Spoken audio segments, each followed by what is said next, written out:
Digital public infrastructure for agriculture will be built as an open source, open standard, and interoperable public good. This will enable inclusive farmer-centric solutions through relevant information services for crop planning and health, improved access to farm inputs, credit and insurance, help for crop estimation, market intelligence, and support for growth of agri-tech industry and startups.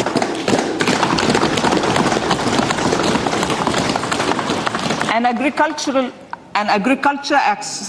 accelerator fund. An agriculture accelerator fund will be set up to encourage agri startups by young entrepreneurs in rural areas. The fund will aim at bringing innovative and affordable solutions for challenges faced by farmers. It will also bring in modern technologies to transform agricultural practices, increase productivity and profitability. To enhance the productivity of extra long staple cotton, we will adopt a cluster-based and value chain approach through public-private partnerships. This will mean collaboration between farmers, state, and industry for input supplies, extension services, and market linkages. We will launch an Atmanirbhar Clean Plant program to boost availability of disease-free, quality planting material for high-value horticultural crops at an outlay of 2,200 crores. Global hub for millets, which are Sri Anna. India is the forefront.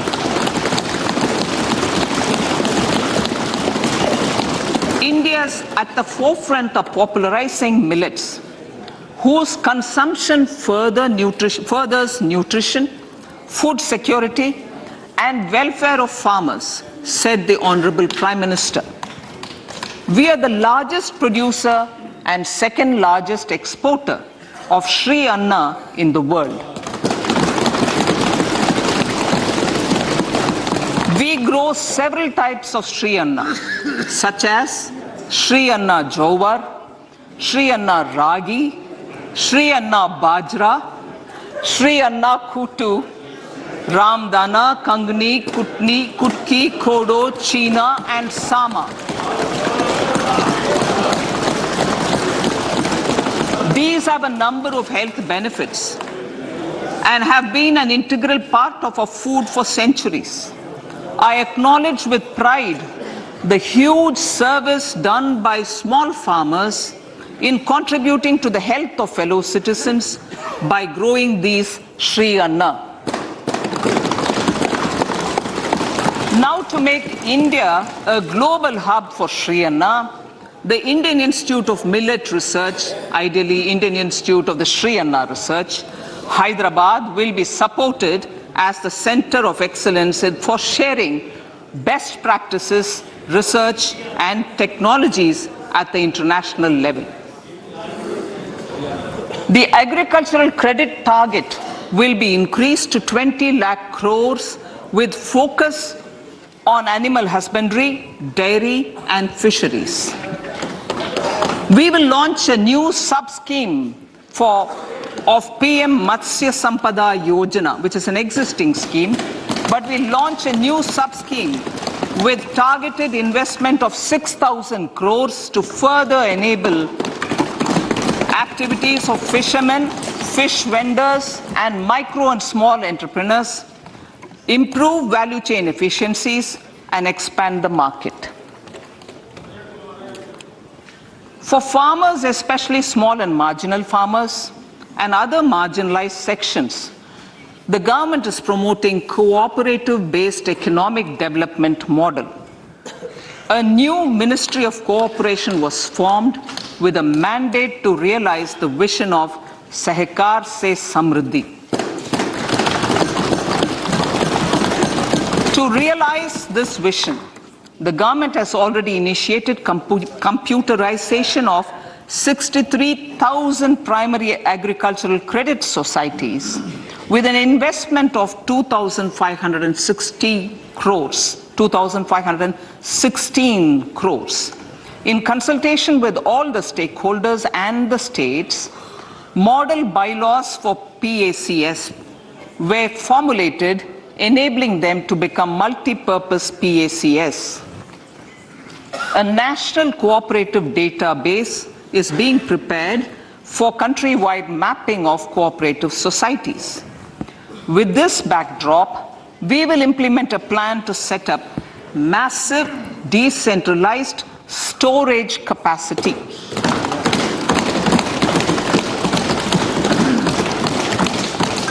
This will help farmers store their produce and realize remunerative prices through sale at appropriate times. The government will also facilitate setting up of a large number of multi-purpose cooperative societies, primary fisheries societies, and dairy cooperative societies in uncovered panchayat and villages in the next 5 years.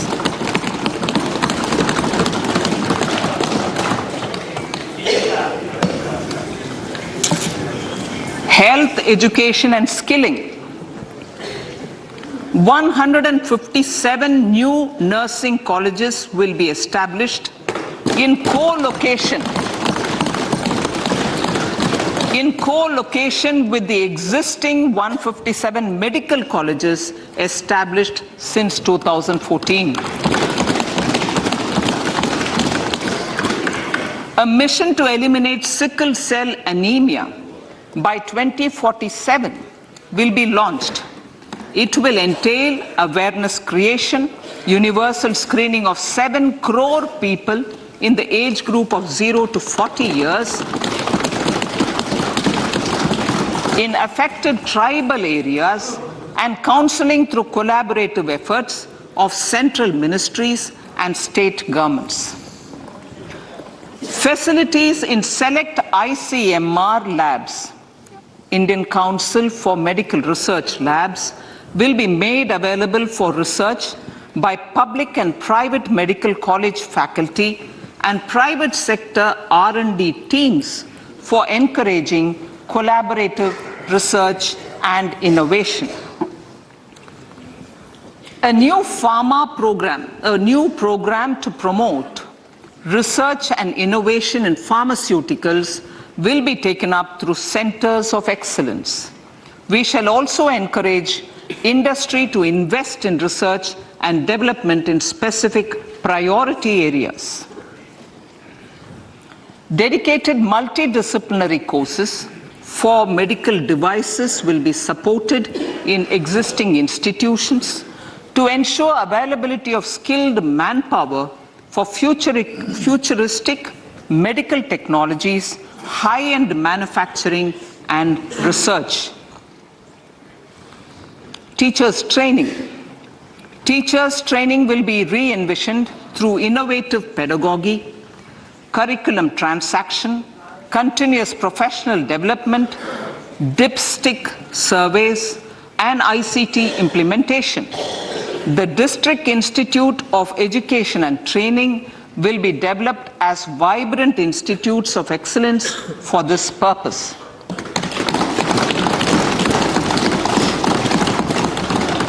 National Digital Library for Children and Adolescents.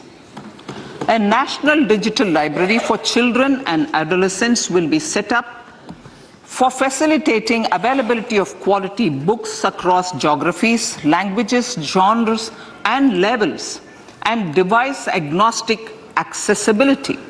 States will be encouraged to set up physical libraries for them at panchayat and ward levels and provide infrastructure for accessing the national digital library resources. Additionally, to build a culture of reading and to make up for pandemic time learning loss, the National Book Trust, the Children's Book Trust, and other sources will be encouraged to provide and replenish non-curricular titles in regional languages and in English to these physical libraries. Collaboration with NGOs that work in literacy will also be a part of this initiative to inculcate financial literacy. Financial sector regulators and organizations will be encouraged to provide age-appropriate reading material to these libraries. I move to priority 2, reaching the last mile. Prime Minister Vajpayee's government had formed the Ministry of Tribal Affairs and the Department of Development of Northeast Region to provide a sharper focus to the objective of reaching the last mile. Our government has formed the ministries of Ayush, Fisheries, Animal Husbandry and Dairying, Skill Development, Jal Shakti and Cooperation. Building on the success of the Aspirational Districts program, the government has recently launched the Aspirational Blocks program, covering 500 blocks for saturation of essential government services across multiple domains such as health, nutrition, education, agriculture, water resources, financial inclusion, skill development, and basic infrastructure. Manya Speaker, sir, Pradhan Mantri PBTG, which is Primitive Vulnerable Tribal Groups Development Mission, is being launched. To improve socio-economic conditions of the particularly vulnerable tribal groups, the PBTGs as we refer them to, Pradhan Mantri PBTG Development Mission will be launched. This will saturate PBTG families and habitations with basic facilities such as safe housing, clean drinking water and sanitation, improved access to education, health, nutrition, road and telecom connectivity, and sustainable livelihood opportunities. An amount of 15,000 crores will be made available to implement the mission in the next 3 years under the Development Action Plan for the Scheduled Tribes. Ekalavya Model Residential Schools. In the next 3 years, Center will recruit 38,800 teachers and support staff for the 740 Ekalavya Model Residential Schools, which is serving 3.5 lakh tribal students.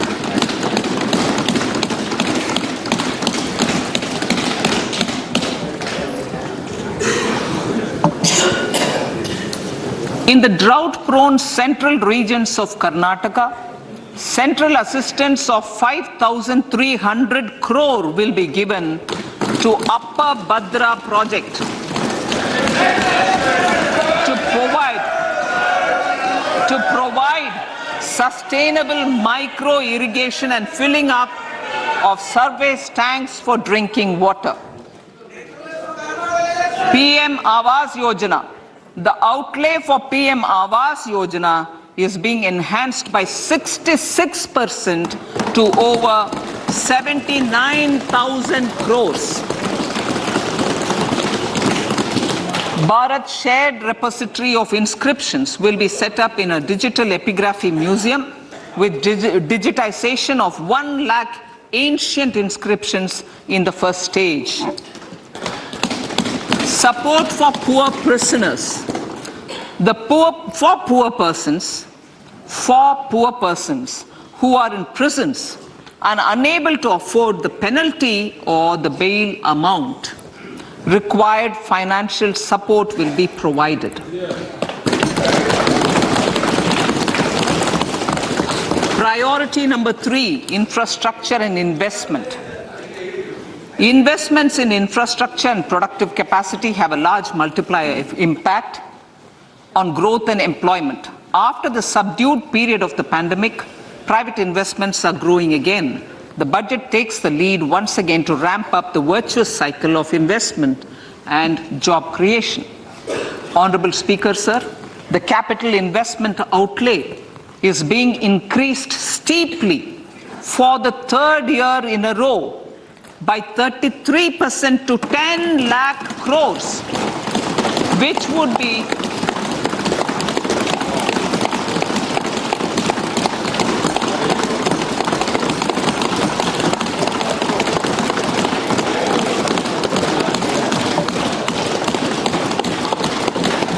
which would be 3.3% of GDP. This will almost be 3 times the outlay made in 2019-20.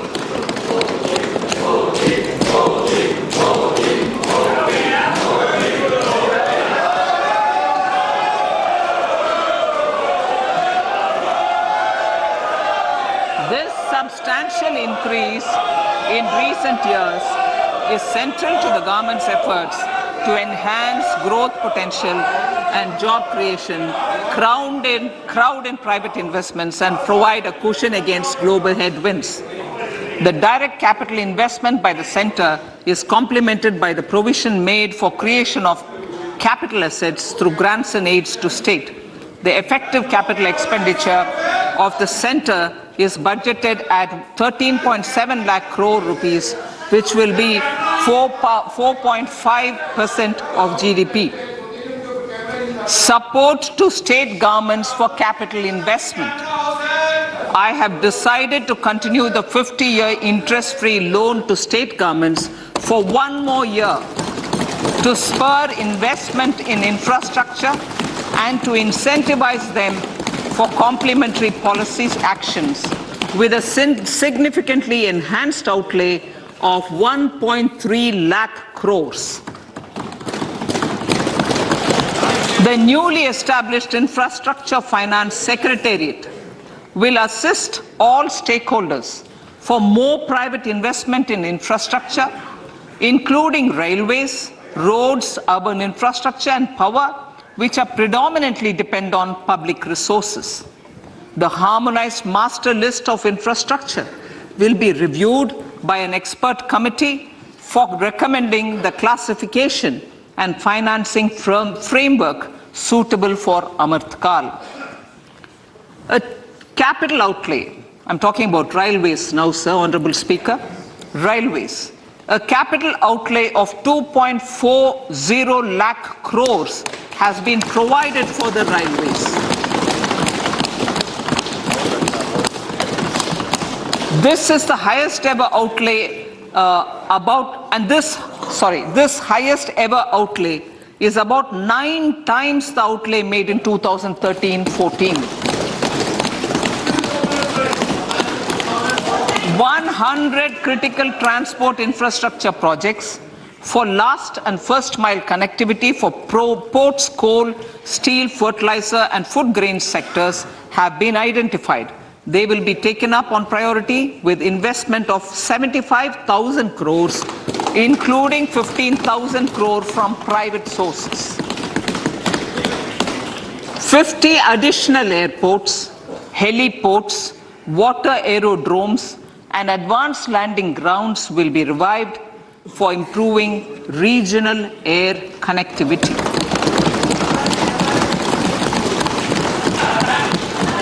Sustainable cities for tomorrow.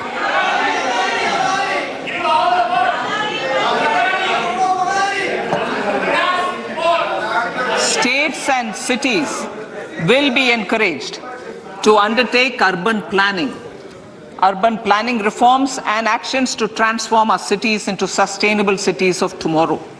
This means efficient use of land resources, adequate resources for urban infrastructure, transit-oriented development, enhanced availability and affordability of urban land, and opportunities for all.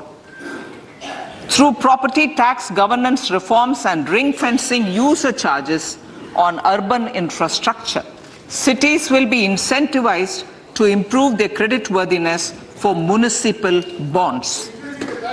Like the RIDF, An urban infrastructure development fund will be established through use of priority sector lending shortfall. This will be managed by the National Housing Bank and will be used by public agencies to create urban infrastructure in Tier 2 and Tier 3 cities. States will be encouraged to leverage resources from the grants of the 15th Finance Commission as well as existing schemes to adopt appropriate user charges while accessing the UIDF. We expect to make available 10,000 crore rupees per annum for this purpose. All cities and towns will be enabled for 100% mechanical desludging of septic tanks and sewers to transition from manhole to machine hole mode.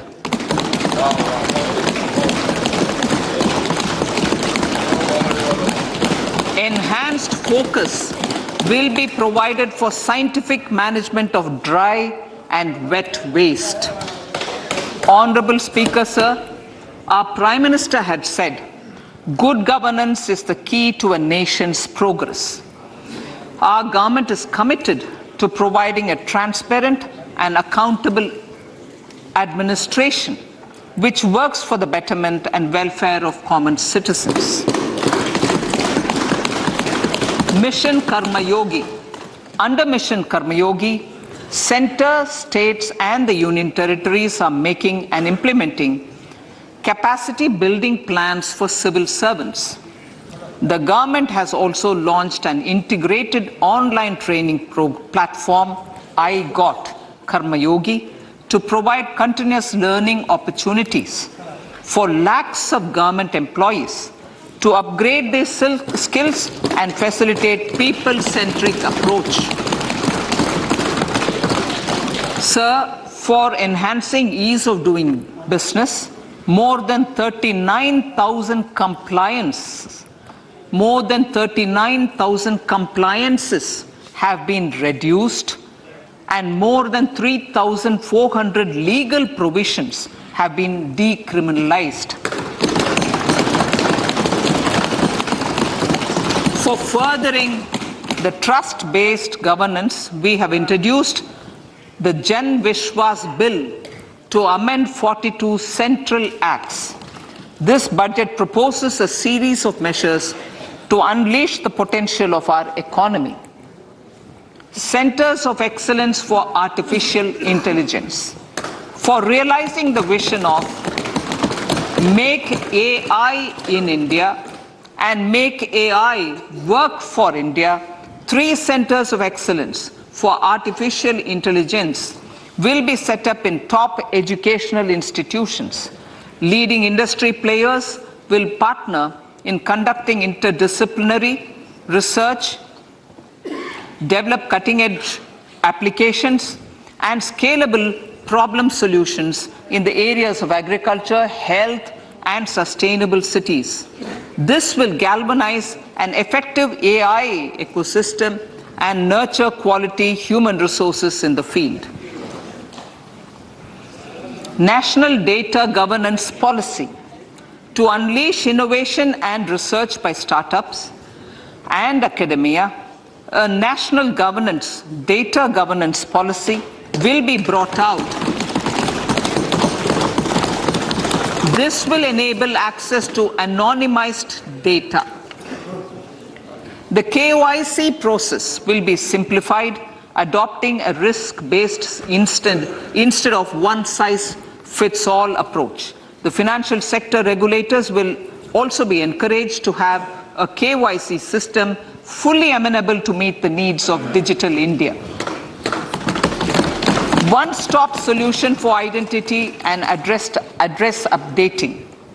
A one-stop solution for reconciliation and updating of identity and address of individuals maintained by various government agencies, regulators, and regulated entities will be established using DigiLocker service and Aadhaar as foundational identity.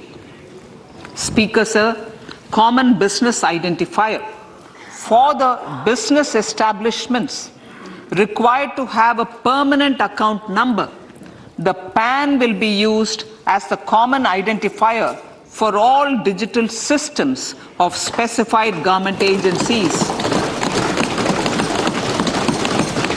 This will bring ease of doing business, and it will be facilitated through a legal mandate.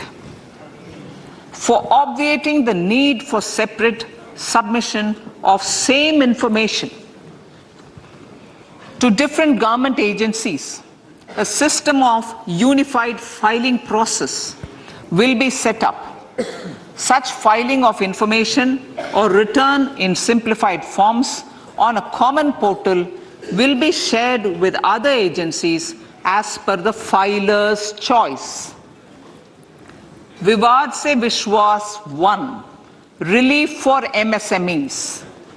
In cases of failure by MSMEs to execute contracts during the COVID period, 95% of the forfeited amount relating to the bid or performance security will be returned to them by government and government undertakings. This will provide relief to the MSMEs. Vivad se Vishwas 2. Settling contractual disputes. To settle contractual disputes of government and government undertakings wherein arbitral award is under challenge in a court, a voluntary settlement scheme with standardized terms will be introduced. This will be done by offering graded settlement terms depending on pendency level of the dispute. The state support mission of Niti Aayog will be continued for 3 years for our collective efforts towards national priorities. Result-based financing. To better allocate scarce resources for competing development needs, the financing of select schemes will be changed on a pilot basis from input-based to result-based. E-courts. For efficient administration of justice, Phase 3 of the e-courts project will be launched with an outlay of 7,000 crores. Fintech services in India have been facilitated by our digital public infrastructure, including Aadhaar, PM Jan Dhan Yojana, Video, KYC, India Stack, and UPI.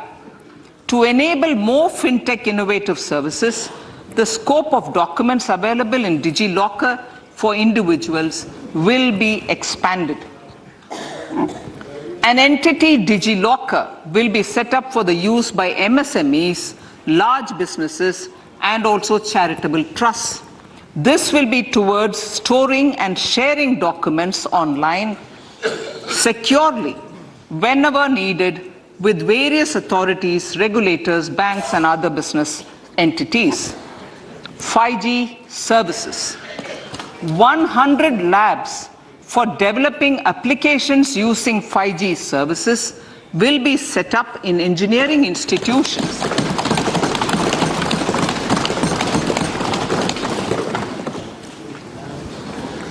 To realize a new range of opportunities, business models, and employment potential, the labs will cover, among others, applications such as smart classrooms, precision farming, intelligent transport systems, and healthcare applications. Lab-grown diamonds. Lab-grown diamonds is a technology and innovation-driven emerging sector with high employment potential. These environment-friendly diamonds, which have optically and chemically the same properties as natural diamonds. To encourage indigenous production of LGD, lab-grown diamond seeds and machines, and to reduce import dependency, A research and development grant will be provided to one of the IITs for 5 years. To reduce the cost of production, a proposal to review the custom duty on LGD seeds will be indicated in Part B of the speech. I come to the fifth priority, Honorable Speaker, sir, green growth. Honorable Prime Minister has given a vision for life or lifestyle for environment to spur a movement of environmentally conscious lifestyle. India is moving forward firmly for the Panchamrit, the net zero carbon emission by 2070 to usher in green industrial and economic transition. This budget builds on our focus on green growth. The recently launched National Green Hydrogen Mission, with an outlay of 19,700 crores, will facilitate transition of the economy to low carbon intensity, reduce dependence on fossil fuel imports, and make the country assume technology and market leadership in this sunrise sector. Our target is to reach an annual production of 5 MMT by 2030. Energy transition. This budget provides for 35,000 crores for priority capital investment towards energy transition and net zero objectives and energy security by Ministry of Petroleum and Natural Gas. To steer the economy on sustainable development path, battery energy storage systems with capacity of 4,000 MWH will be supported with viability gap funding. A detailed framework for pumped storage projects will also be formulated. Renewable energy evacuation. The interstate transmission system for evacuation and grid integration of 13 gigawatt renewable energy from Ladakh will be constructed with investment of 20,700 crores, including central support of 8,300 crores. Green credit program. For encouraging behavioral change, a green credit program will be notified under the Environment Protection Act. This will incentivize environmentally sustainable and responsive actions by companies, individuals, and local bodies, and help mobilize additional resources for such activities. PM Program for Restoration, Awareness, Nourishment, and Amelioration of Mother Earth, PM Pranam, will be launched to incentivize states and union territories to promote alternative fertilizers and balanced use of chemical fertilizers. Go Bardhan Scheme. 500 new waste to wealth plants under Go Bardhan, galvanizing organic bio-agro resources done. Go Bardhan scheme will be established for promoting circular economy. These will include 200 compressed biogas plants, including 75 plants in urban areas, and 300 community or cluster-based plants at a total investment of 10,000 crores. I will refer to this in Part B also. In due course, a 5% CBG mandate will be introduced for all organizations marketing natural and biogas. For collection of biomass and distribution of biomanure, appropriate fiscal support will also be provided. Bharatiya Prakritik Kheti Bio Input Resource Centers. Over the next 3 years, we will facilitate 1 crore farmers to adopt natural farming. For this, Honorable Speaker, 10,000 bio-input resource centers will be set up, creating a national level distributed micro-fertilizer and pesticide manufacturing network. Mishti.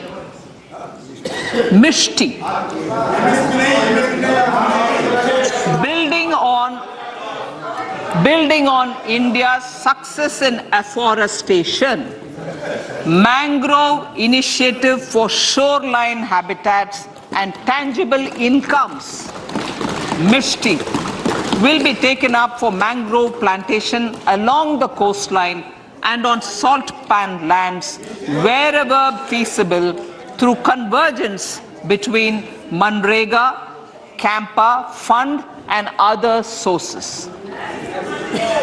Amrit Dharohar. Wetlands are vital ecosystems which sustain biological diversity.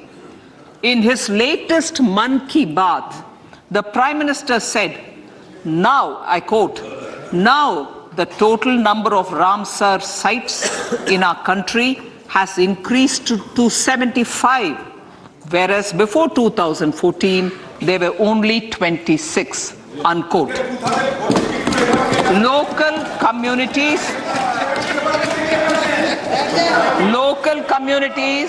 have always been at the forefront of conservation efforts. The government will promote their unique conservation values through Amrit Dharohar, a scheme that will be implemented over the next 3 years to encourage optimal use of wetlands and enhance biodiversity, carbon stock, ecotourism opportunities, and income generation for local communities. Coastal shipping. Coastal shipping will be promoted as the energy efficient and lower cost mode of transport, both for passengers and freight, through PPP mode with viability gap funding. Vehicle replacement. Vehicle replacement is an important continuing policy, replacing the old political,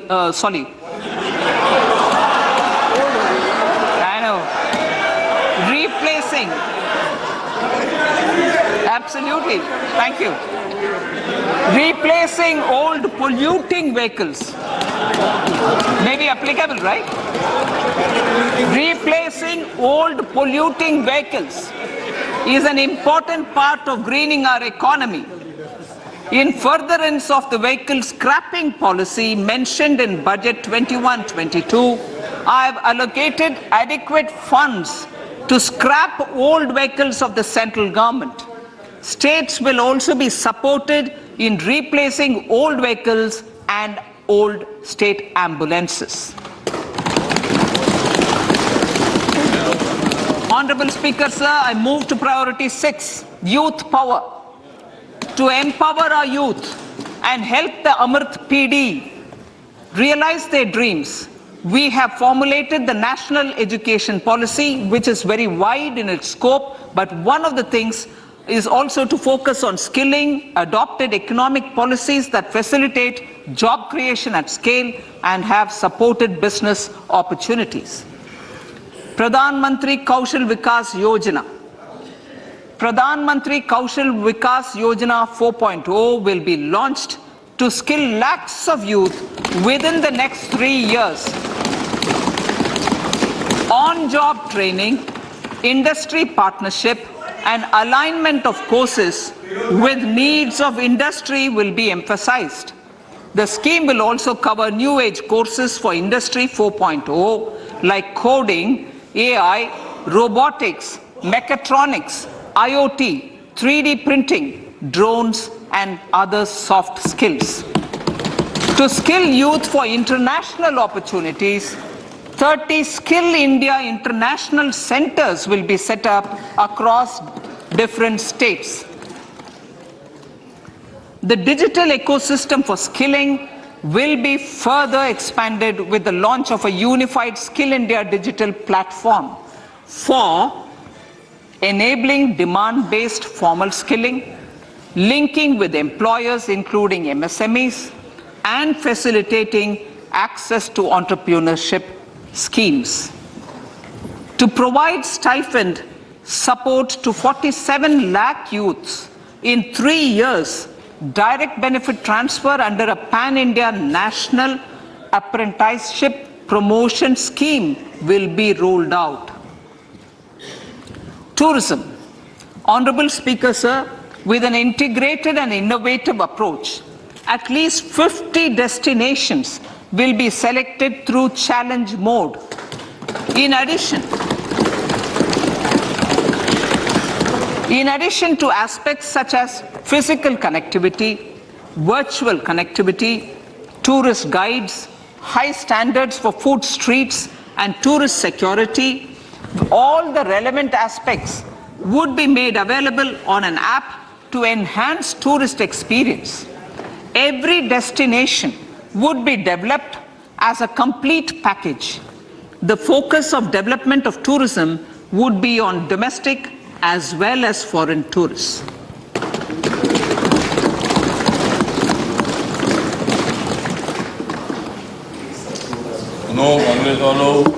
Sector-specific skilling and entrepreneurship development will be dovetailed to achieve the objectives of Dekho Apna Desh initiative. This was launched as an appeal by the Honorable Prime Minister to the middle class to prefer domestic tourism over international tourism. The integrated development of theme-based tourist circuits, the Swadesh Darshan scheme, was also launched. Under the Vibrant Villages program, tourism infrastructure and amenities will be facilitated in border villages. Unity Mall.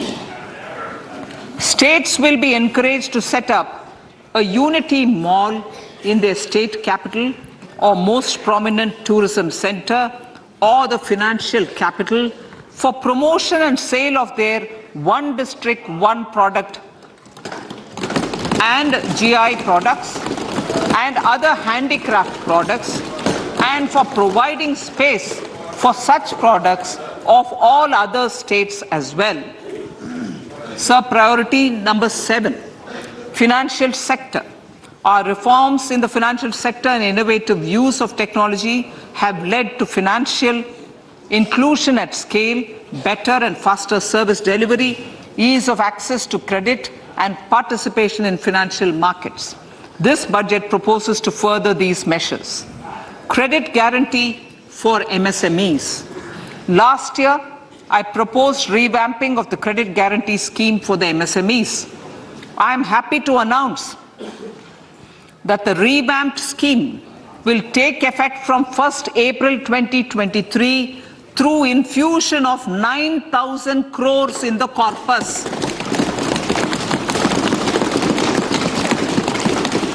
This will enable additional collateral-free guaranteed credit of 2 lakh crores of rupees.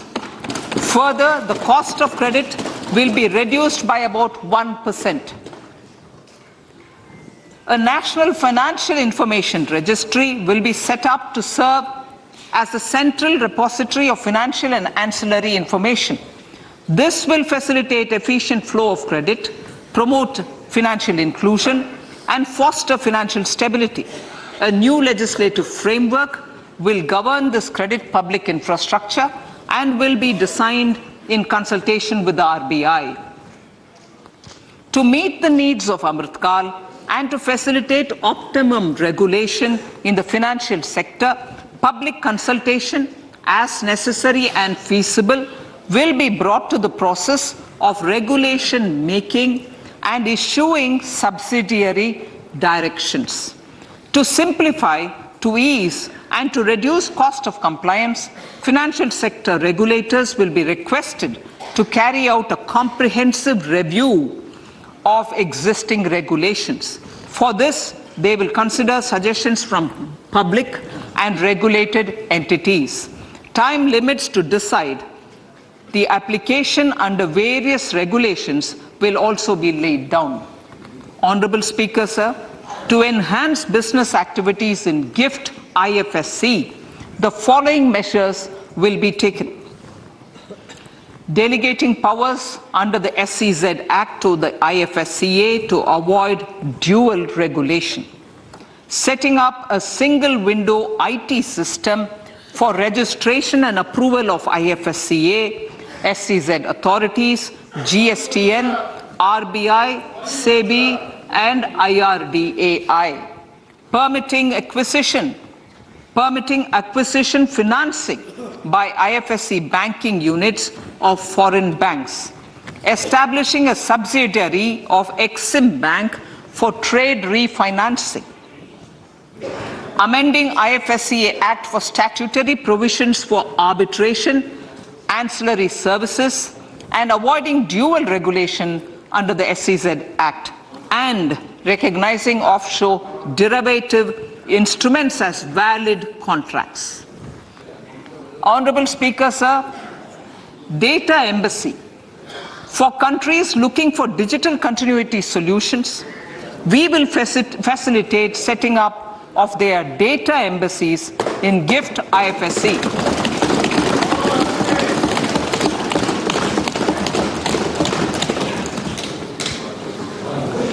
Improving governance and investor protection in banking sector. To improve bank governance and enhance investors' protection, certain amendments to the Banking Regulation Act, the Banking Companies Act, and the Reserve Bank of India Act are being proposed. Capacity building in securities market. Honorable Speaker, sir, to build capacity of functionaries and professionals in the securities market, SEBI will be empowered to develop, regulate, maintain, and enforce norms and standards for education in the National Institute of Securities Markets and to recognize award of degrees, diplomas, and certificates. A central processing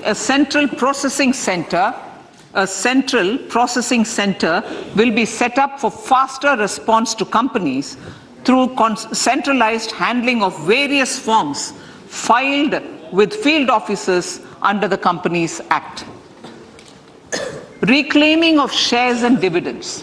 For investors to reclaim unclaimed shares and unpaid dividends from the Investor Education and Protection Fund Authority with ease, from the Investor Education and Protection Fund Authority with ease, an integrated IT portal will be established. Digital payments continue to find wide acceptance. In 2022, they show an increase of 76% in transaction and 91% in value. Fiscal support for this digital public infrastructure will continue in 2023-2024. Azadi ka Amrit Mahotsav, Mahila Samman Bachat Patra. For commemorating Azadi ka Amrit Mahotsav, a one-time new small savings scheme, Mahila Samman Savings Patra or Savings Certificate, Mahila Samman Savings Certificate will be made available for a 2-year period up to March 2025. This will offer deposit facility up to 2 lakh in the name of a woman or girls for a tenure of 2 years at fixed interest rate of 7.5% with partial withdrawal option. Senior citizens. The maximum deposit limit for senior citizens savings scheme will be enhanced from 15 lakh to 30 lakhs of rupees. The maximum deposit limit for monthly income account scheme will be enhanced from 4.5 lakh to 9 lakh for single account and from 9 lakh to 15 lakh for joint account. Honorable Speaker, sir, fiscal management. 50 years interest-free loan to states. The entire 50-year loan to states has to be spent on capital expenditure within 2023-24. Most of this will be at the discretion of the states, but a part will be conditional on states increasing their actual capital expenditure. Parts of the outlay will also be linked to or allocated for the following purposes: scrapping old government vehicles, urban planning reforms and actions, financing reforms in urban local bodies to make them creditworthy for municipal bonds, housing for police personnel above or as part of the police station, constructing unity malls, children and adolescent libraries and digital infrastructure, and state share of capital expenditure of central schemes. Honorable Speaker, sir, fiscal deficit of states. States will be allowed a fiscal deficit of 3.5% of GSDP, of which 0.5% will be tied to power sector reforms. Revised estimates 2022 to 2023. The revised estimate, Honorable Speaker, sir, of the total receipts other than borrowing is 24.3 lakh crores, of which the net tax receipts are 20.9 lakh crores. The revised estimate of the total expenditure is 41.9 lakh crores of rupees, of which the capital expenditure is about 7.3 lakh crores. The revised estimate of the fiscal deficit is 6.4% of GDP, adhering to the budget estimate. So budget estimates of 2023-24. Coming to 2023-24, the total receipts other than borrowings and the total expenditure are estimated at 27.2 lakh crores and 45 lakh crores respectively. The net tax receipts are estimated at 23.3 lakh crores. The fiscal deficit is estimated to be 5.9% of the GDP. In my budget speech for 21-22, I had announced that we plan to continue the path of fiscal consolidation, reaching a fiscal deficit of below 4.5% by 2025-26, with a fairly steady decline over the period. We have adhered to this path, and I reiterate my intention to bring the fiscal deficit below 4.5% of GDP by 2025-26. To finance the fiscal deficit in 2023-24, the net market borrowings from dated securities are estimated at 11.8 lakh crores. The balance financing is expected to come from small savings and other sources. The gross market borrowings are estimated at 15.43 lakh crores of rupees. Honorable Speaker, sir, I now move to Part B.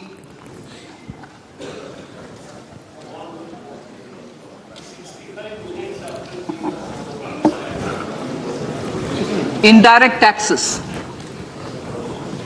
My indirect tax proposals will aim to promote exports, boost domestic manufacturing, enhance domestic value addition, encourage green energy and mobility. A simplified tax structure with fewer tax rates helps in reducing compliance burden and improving tax administration. I propose to reduce the number of basic customs duty rates on goods other than textiles and agriculture from 21 to 13. As a result, there are minor changes in the basic custom duties, cesses and surcharges on some items including toys, bicycle, automobiles and naphtha. Green mobility. To avoid cascading of taxes on blended compressed natural gas, I propose to exempt excise duty on GST paid compressed biogas contained in it. To further provide impetus to green mobility, customs duty exemptions is being extended to import of capital goods and machinery required for manufacture of lithium-ion cells for batteries used in electrical vehicles as well. Electronics. As a result of various initiatives of the government, including phased manufacturing program, mobile phone production in India has increased from 5.8 crore units valued at about 18,900 crore in 2014-15 to 31 crore units valued at 2,75,000 crore in the last financial year.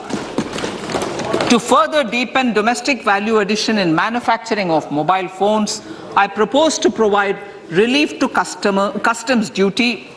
I propose to provide relief in customs duty on import of certain parts and inputs like camera lens, and continue the concessional duty on lithium-ion cells for batteries for another year.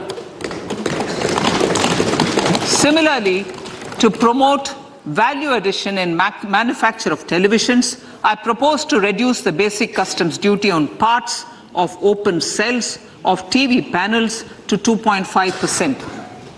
Electrical. To rectify inversion of duty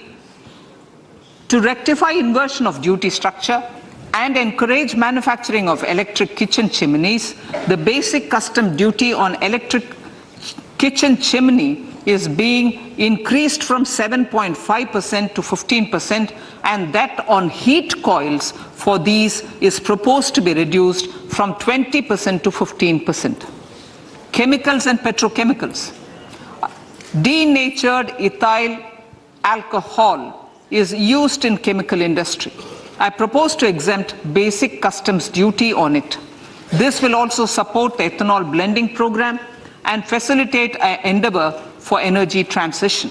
Basic customs duty is also being reduced on acid-grade fluorospar from 5% to 2.5% to make the domestic fluorochemicals industry competitive.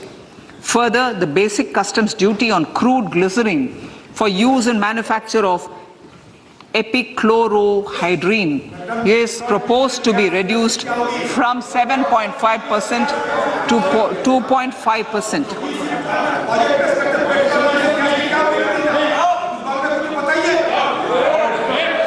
Marine products. In the last financial year, marine products recorded the highest export growth, benefiting farmers in the coastal states of the country. To further enhance the export competitiveness of marine products, particularly shrimps, duty is being reduced on key inputs for domestic manufacture of shrimp feed. India is a global leader, as I said in Part A, in cutting and polishing of natural diamonds, contributing about 3/4 of the global turnover by value. With the depletion of deposits of natural diamonds, the industry is moving towards lab-grown diamonds, and it holds huge promise. To seize this opportunity, I propose to reduce the basic customs duty on seeds used in their manufacture. Custom duties on doré and bars of gold and platinum were increased earlier this fiscal. I propose to increase the duties on articles made therefrom to enhance the duty differential. I also propose to increase the import duty on silver doors, bars and articles to align them with that on gold and platinum. To facilitate availability of raw materials for the steel sector, exemptions from basic custom duty on raw materials for manufacture of CRGO steel, ferrous scrap and nickel cathode is being continued. Similarly, the concessional BCD of 2.5% on copper scrap is also being continued to ensure the availability of raw materials for secondary copper producers who are mainly in the MSME sectors. Compounded rubber. The basic custom duty rate on compounded rubber is being increased from 10% to 25% or 30 kg, whichever is lower, at par with that of natural rubber other than latex, to curb circumvention of duty. Cigarettes. National calamity contingent duty on specified cigarettes was last revised 3 years ago, this is proposed to be revised upwards by about 16%. Direct taxes. I now come to my direct tax proposals. Honorable Speaker, these proposals aim to maintain continuity and stability of taxation, further simplify and rationalize various provisions to reduce the compliance burden, promote the entrepreneurial spirit, and provide tax relief to citizens. It has been constant endeavor of the Income Tax Department to improve taxpayer services by making compliance easy and smooth. Our taxpayers portal received a maximum of 72 lakh returns in a day, processed more than 6.5 crore returns this year. Average processing period reduced from 93 days in financial year 13-14 to 16 days only now.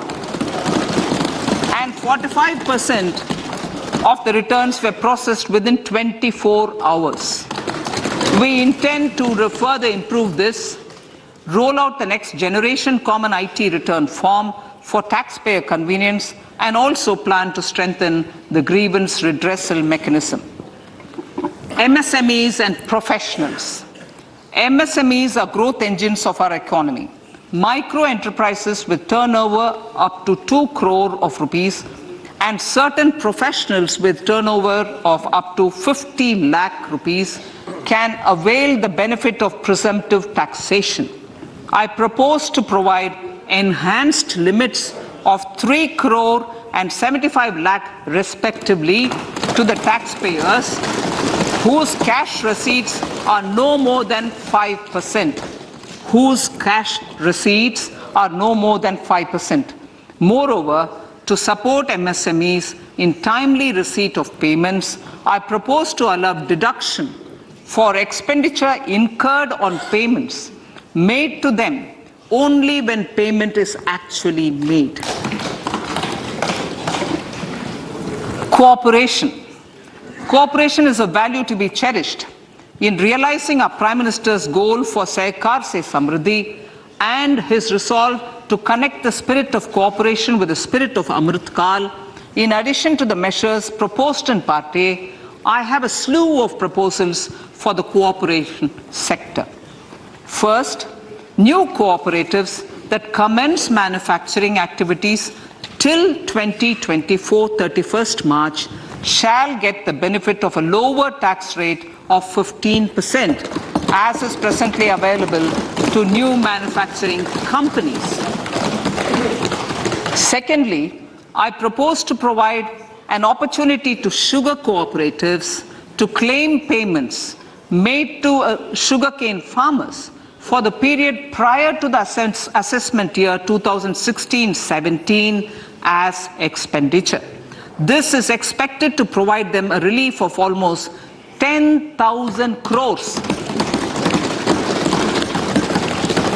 Thirdly, I am providing a higher limit of 2 lakh per member for cash deposits to loans in cash by primary agricultural cooperative societies and primary cooperative agriculture and rural development banks. I repeat that.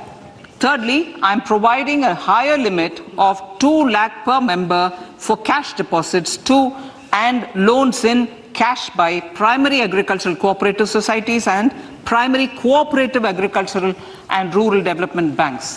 Similarly, a higher limit of 3 crore for TDS on cash withdrawal is being provided to cooperative societies. Startups.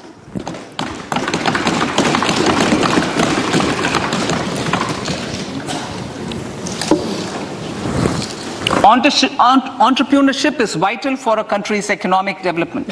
We have taken a number of measures for startups and they have borne results. India is now the third largest ecosystem for startups globally and ranks second in innovation quality among middle-income countries. I propose to extend the date of incorporation for income tax benefits to startups from 31/3/2023 to 31/3/2024. I further propose to provide the benefit of carry forward of losses on change of shareholding of startups from 7 years of incorporation to 10 years.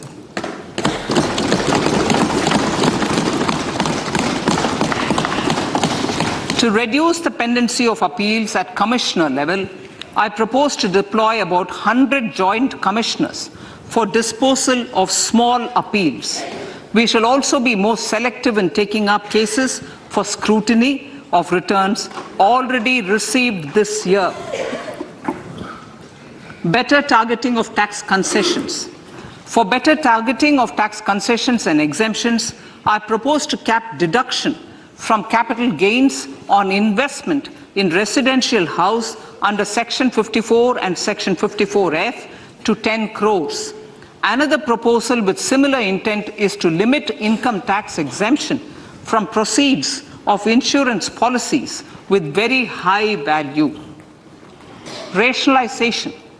Honorable Speaker, sir, there are a number of proposals relating to rationalization and simplification.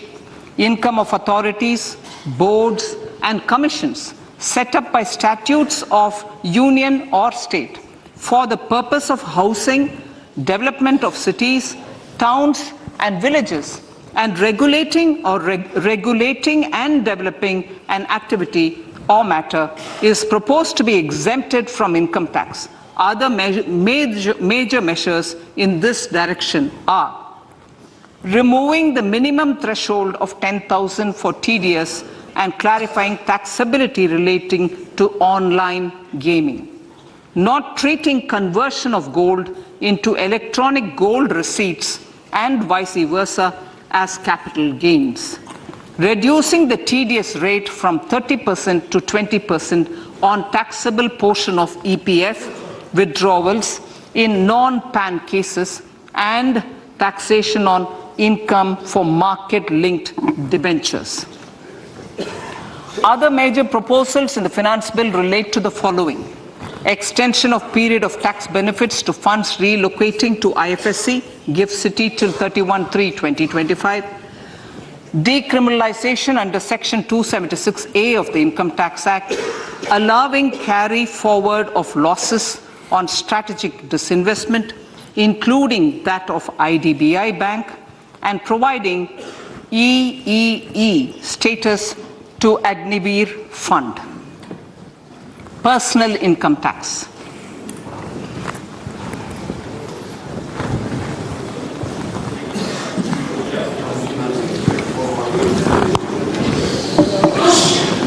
Now I come to what everyone is waiting for. Personal income tax. I have 5 major announcements to make in this regard. These primarily benefit our hard-working middle class. The first one concerns rebate. Currently, those with income up to 5 lakh do not pay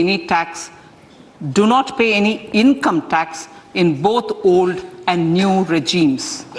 I propose to increase the rebate limit to 7 lakhs in the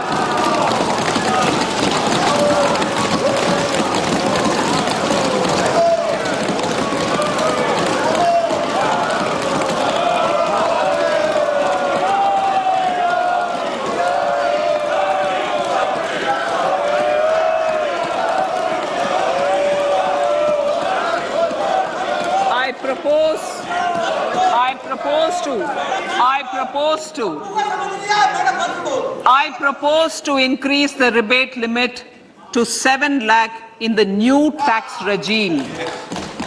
Thus, persons in the new tax regime with income up to 7 lakhs will not have to pay any tax at all.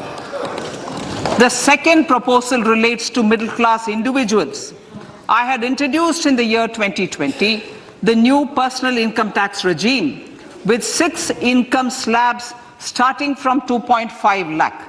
I propose to change the tax structure in this regime by reducing the number of slabs to 5 and increasing the tax exemption limit to 3 lakhs.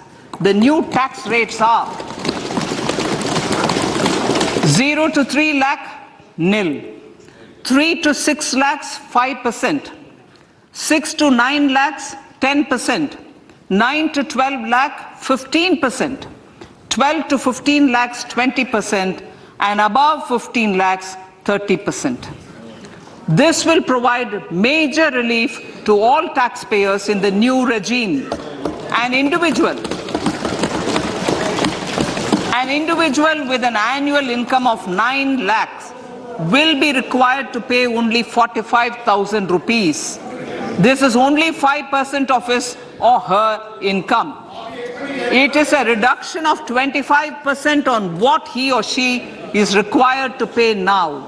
That is 60,000. So in the place of 60,000, it is now only 45,000. Similarly, an individual with an income of 15 lakh rupees would be required to pay only 1.5 lakh or 10% of his income or her income, a reduction of 20% from the existing liability of 1,87,500 rupees. My third proposal is for the salaried class and the pensioners, including family pensioners, for whom I propose to extend the benefit of standard deduction to the new tax regime.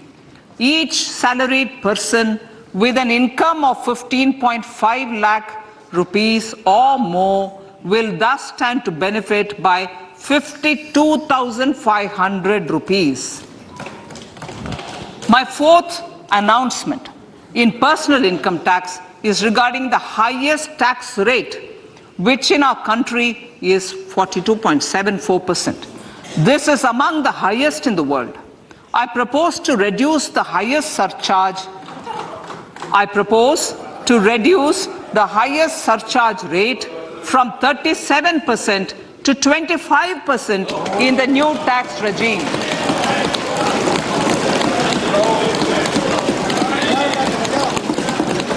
This would result in reduction of the maximum rate. This would result in the reduction of the maximum tax rate to 39%. Lastly, the limit of 3 lakh rupees for tax exemption on leave encashment on retirement of non-government salaried employees was last fixed in the year 2002, when the highest basic pay in the government was only 30,000 rupees per month. In line with the increase in the government salaries, I am proposing to increase this limit to 25 lakh rupees.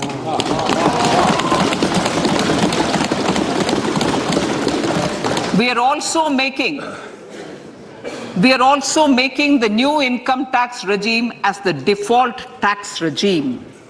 However, citizens will continue to have the option to avail the benefit of the old tax regime. Apart from these, I am also making some other changes as given in the annexure. As a result of these proposals, revenue of about 38,000 crore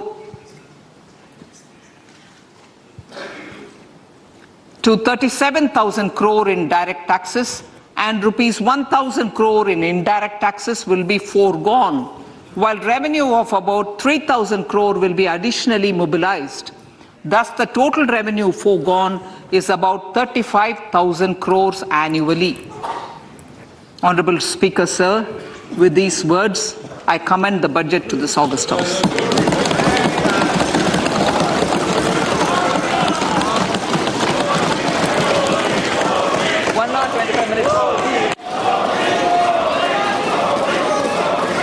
Item number 1, माननीय item number 2, Shrimati Nirmala Sitharaman ji. Sir, with your permission, I lay on the table of the following statements under Section 3(1) of the Fiscal Responsibility Budget Management Act 2003, 1. Medium-term fiscal policy cum fiscal policy strategy statement and macroeconomic framework statement. माननीय सदस्यगण, जैसा कि आपको समाचार भाग 2 के माध्यम से पहले ही सूचित किया जा चुका है कि माननीय वित्त मंत्री जी के बजट भाषण की प्रतियां हार्ड कॉपी के रूप में उपलब्ध कराई गई है. आप बजट भाषण की अपनी अपनी प्रति प्रकाशन पलक से ले लें. आपको ये भी सूचित किया जाता है कि माननीय मंत्री द्वारा बजट प्रस्तुत किए जाने के पश्चात उसकी प्रतियां आपको मेंबर्स पोर्टल के माध्यम से उपलब्ध करा दी जाएगी। आइटम नंबर 3, माननीय मंत्री जी, वित्त मंत्री जी। Sir, with your permission, I rise to move for leave to introduce the Finance Bill 2023. प्रश्न ये कि विधेयक को पुनर्स्थापित करने की अनुमति प्रदान की जाए। जो सदस्य इसके पक्ष में हाँ कहें, जो सदस्य विरोध में ना कहें। मेरे विचार में निर्णय हाँ वालों के पक्ष में, हाँ वालों के पक्ष में। माननीय मंत्री जी विधेयक को पुनर्स्थापित करें। Sir, I introduce the bill. सभा की कार्रवाई कल गुरुवार दिनांक 2 फरवरी 2023 को प्राप्त 11 बजे तक के लिए स्थगित की जाती है।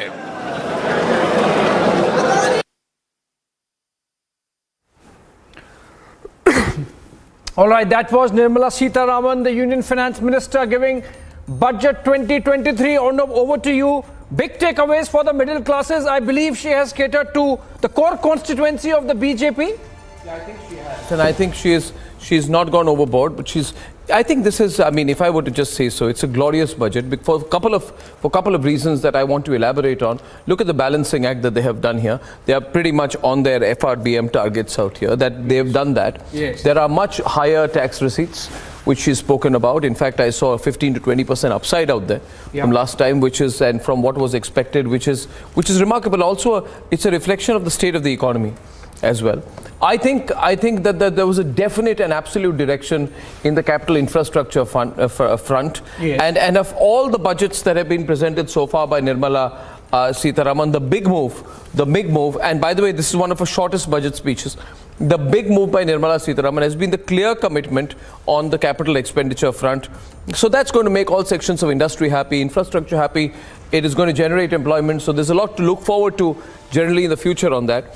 But I think what was also significant, MR, was the manner in which she has decisively cut the tax slabs, from the lowest to the highest, reduced the surcharge, exempted those up to 7 lakhs. So I think my overall reading of the budget is, if this is the budget in a pre-election year, the government's the lookout for the economy is really solid. Yes. And there's been there's been a wonderful balancing between the numbers and the policy. PK Basu is also there. MR, would you start with your first observations, please? I think it's a very solid budget. As you rightly pointed out, the big takeaways are the capital expenditure. The capex expenditure touched 10 lakh crores. Not only that, they have also said the states, they have stipulated the states to expend on the 50-year loan on capex. Yeah. They are making them spend on capex. Capex is the operative word in this budget. The second thing is, of course, the big tax relief to the middle class. I was praying for this. This has come. This is politically very right signaling. And see the markets, how the markets have reacted. The markets Let's have put the reacted market numbers as well, please, on air. Yeah, I think markets booming now. Almost 900 points up already. But it's more than the markets. I mean, more than the markets. I think what they have done on the tax front, sorry to cut you short. Consolidate on the euphoria. Consolidate on the euphoria. The people with income under 7 lakhs have no tax liability in this country. Exactly. And while the highest slab is still high, but the highest surcharge, PK, has been reduced from 37% to, I think, 25% in the new tax regime. Yeah. Yes. Which means the maximum tax rate goes to 39%, which is 3 or 4% less than last time. But it's not as if they haven't done anything for the highest tax slab either. Then, for the salaried class and the pensioners and the non-government salaried employees, the limit was of 3 lakhs. Now that is increased to 25 lakh rupees. So if I was to, if I was to look at the overall picture on taxation, a comment from you, PK. Yeah, I mean, I think the reduction in personal tax rates is very welcome news. Everybody benefits. All income taxpayers benefit. Notice that over the last 5 to 8 years, there's been a substantial increase in the tax base. There are many more people now paying tax, partly as a result of demonetization. There is, in fact, now a formalization of the economy. many more people paying tax. The income tax base has widened. If you look at the strength of personal income tax revenue this year, it is absolutely spectacular. Up to November, it was up 27% year on year. So there is actually the scope. As I said prior to the budget announcement, the finance minister has enormous headroom, and she's used some of that headroom to provide relief to income taxpayers pretty much across the board. No income taxpayer will be paying more next year than this year in terms of percentage. So there's been a percentage reduction. I particularly welcome the reduction in the maximum tax rate, because that is a bit of a deterrent to high income earners moving back to India. Let's take another view. It's not just about the personal income tax limit. It's about the entire electric vehicle ecosystem, for example. It's about the manner in which senior citizen saving scheme it has been doubled from 15 lakh to 30 lakh. So if you have parents, between them, instead of 30 lakhs, they can save 60 lakh rupees. Then the Mahila Samman certificate savings scheme brought in for 2 years, so for 2 lakh rupees. So I think with all these taken together, and there is a focus on, there is also a focus on OBC, SC and ST communities. They put 15,000 crores to uplift the vulnerable tribal groups. Then the Ekalavya schools. There is a focus on the Ekalavya schools. There's a political focus on Karnataka. People may not look at it politically, but of course, but there's also an aspect of uncomplicating regulations, to avoid dual regulations of SEZs. Amendment to Bank Act, RBI Act. Let's look at the fine print here, right? PAN has been made, Sameer, as the key identifier, right? And more than 39,000 compliances have been reduced. I don't know what these compliances will be, right? More than 3,400 provisions have been decriminalized because this is what people are worried about investing in India for, or doing business in India. We're going to end up in jail for doing good. Right? So I think there's a focus. I want Sameer. Sameer, your first thoughts, please. Ashish, welcome. Sameer, please. Sameer Manchanda. Yeah, I think I feel a great budget. All these things, ease of doing business, as you had said, simplification, that's what people want. I think we are in a great position to actually capitalize on investments, and I think the budget has actually moved in that direction. And I would feel, just the fiscal prudence, just the fiscal deficit of 5.9% while doing all these things, of the 7 inclusive things which you said, I think this also paves the way for dollar stability, inflation stability, gives the headroom to the bankers to really work on for monetary. I would feel a very commendable budget on every count. I can carry on and on, but I think on the first thing, I'm going to come back to you, but on that aspect of 5.9% while doing all this, as the fiscal deficit, Suman Mukherjee from Kolkata. Suman Mukherjee from Kolkata, can you hear me? This is Arnab here. Hello. Good afternoon. Good afternoon. Samir, I can hear you. What do you make of the overall aspect of fiscal prudence while giving considerable relief to people under the tax regime and massively investing in infrastructure? How do you look upon this? It is more than a balancing game. How do you look upon it from a macroeconomic perspective, Mr. Mukherjee? I think this is a Bharat Jodo budget. For the first time, I've seen a budget which is really looking into the inclusive factor. India's largest sector is agriculture. It has done enough on that. I think this has tremendous thrust on tribal areas, on remote areas. It's not just for city dwellers and for the people who can speak more vocally. It's meant for people who have actually been shirtless, nameless for years. And I think this is a delightful experience that the budget has been making inroads to what is truly India. But what I would like to say is, I would have been happier if the fiscal deficit had been a bit lower. But I quite appreciate, because the revenue earnings has not been enough, I would only like that the primary deficit should have been declared. Then we would know whether the rate of interest on loans is at a lower rate than the rate of growth. because if it's that, then it's a negative interest rate, growth rate differential, which means the debt is sustainable. That aspect, I think, is missing. I'd like to look at the details of the budget before I make an observation that. Yeah. But if that is true, then this budget has been counter-cyclical. It has not been in the form of trying to keep the fiscal prudence or the balance properly. Now, that is acceptable if you're looking at growth, and India is surging forward. We are moving from resilience to resurgence, and it's a fantastic step. I am most delighted with this budget. It has something for everyone. It could have been more, but you have to remember there are many who have not been benefited so long, and this budget looks into those areas.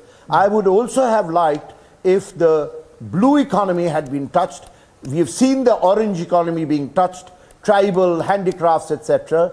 The blue economy is the coastlines where the majority of the poor stay, and we have something on fisheries, but I would have liked more on the coastline, which is 4,900 kilometers of coastline in India, and something on waste management. Of course, I mean, but those are those are the details. We will look at them.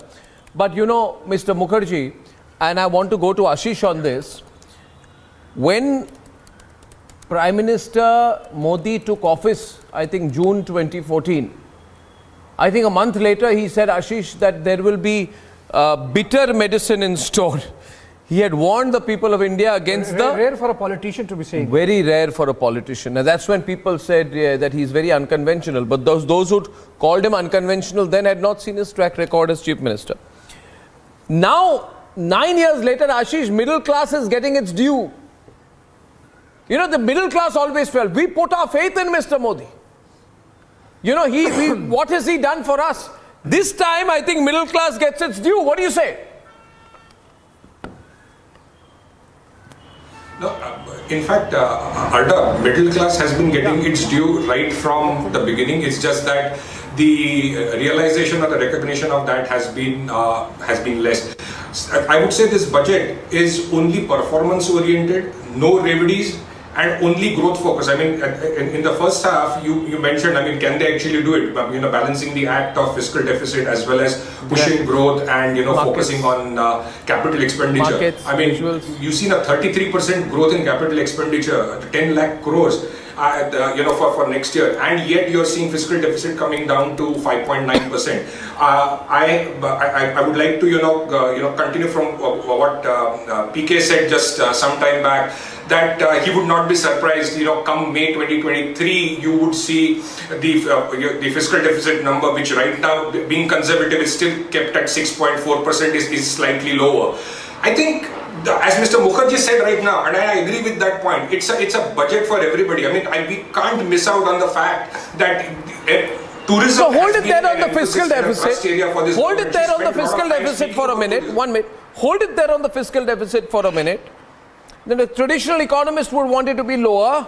Okay. So Suman Mukherjee is not that happy, but he's saying, okay, he's also being forgiving, which is, he understands the bigger picture out there. But what this means, what does 5.9% fiscal deficit in these circumstances and with these outlays mean? That's my question. Is it that there is relief, but it is not at the cost of fiscal consolidation? You are giving relief, but it is not at the cost of fiscal consolidation, and that's a very difficult balancing act in a country like India in these times.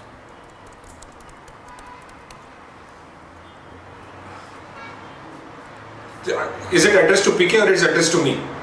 It was addressed to PK, who unfortunately not on the screen. So here it is. Hola, let's bring him on the screen. PK. I'm here. Yeah, okay, so the fiscal deficit target is 5.9% for the next fiscal year.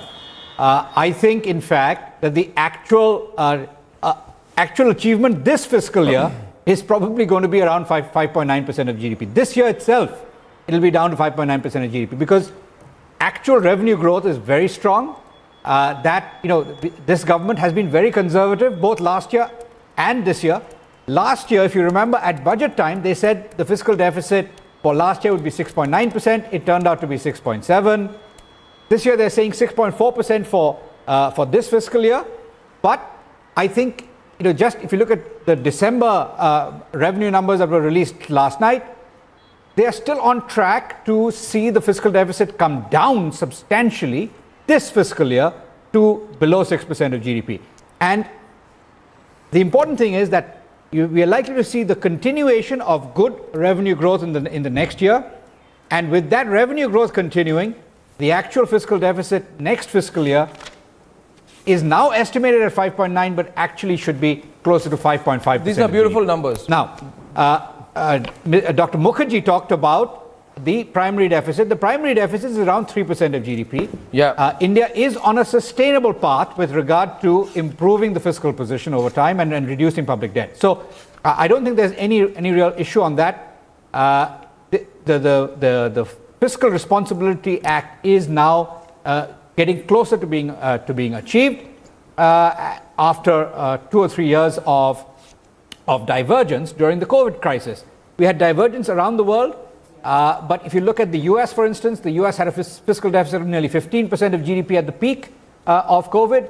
India in that peak year only got to 9% of GDP deficit. So now that the deficit is beginning to come down, what is remarkable is that there is income tax relief for all income taxpayers. There is a 33% increase in public investment. So the government's capex is going up substantially. There is also an incentive for states to boost their own capex, and as long as they boost capex, they are being allowed to take their fiscal deficit to 3.5% of GDP, with that 0.5% extra being allocated mainly to power infrastructure. So I think this is really a budget that is a remarkable balancing act. Lots of initiatives to boost growth, tremendous initiatives to broaden and generate an inclusive agenda.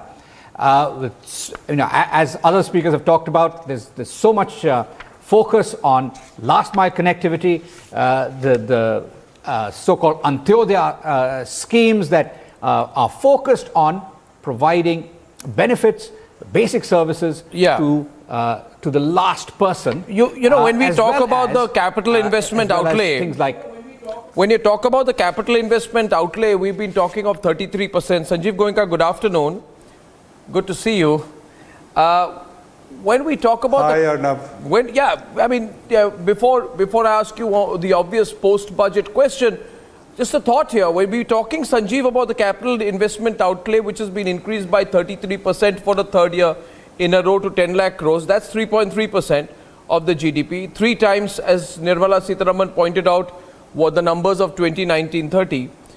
But direct capital investment is complemented, by which will be 4.5% of GDP. Effective capex, Mr. Goenka, is budgeted at 13.7 lakh crores, which is 4.5% of GDP.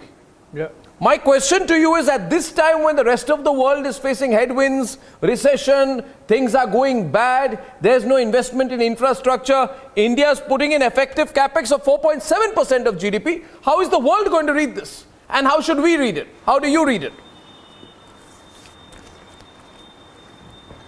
Well, I think this is a reflection, or this is what our great leader, Mr. Modi's vision is, to transform India into a manufacturing hub, into a great location for investment, into a great country to live in.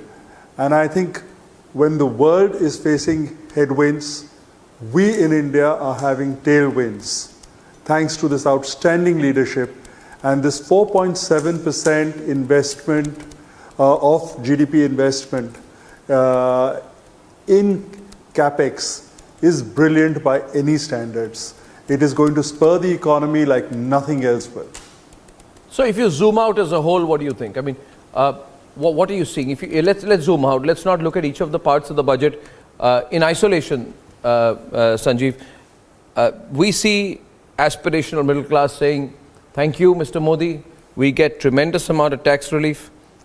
But then I think there's a lot of relief, Samir, to the MSME sectors also. And huge investment in capex, push infrastructure. Largest outlay to railways, I think we missed that one as well. And so when Prime Minister Modi said, Sanjeev, that we should have a Viksit Bharat, developed India.